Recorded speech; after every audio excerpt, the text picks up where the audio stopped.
Jesucristo se identifica, soy Jesús a quien tú persigues.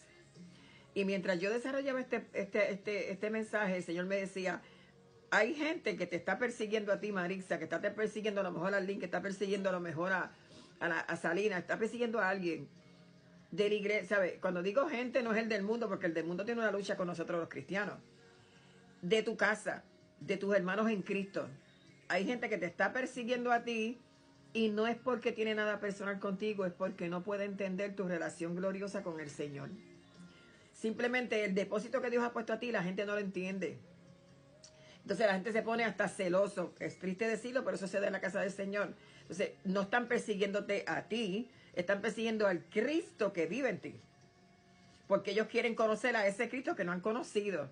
Y no tienen una lucha personal contigo y es porque nunca han podido conectar de manera saludable con el Señor. God bless you.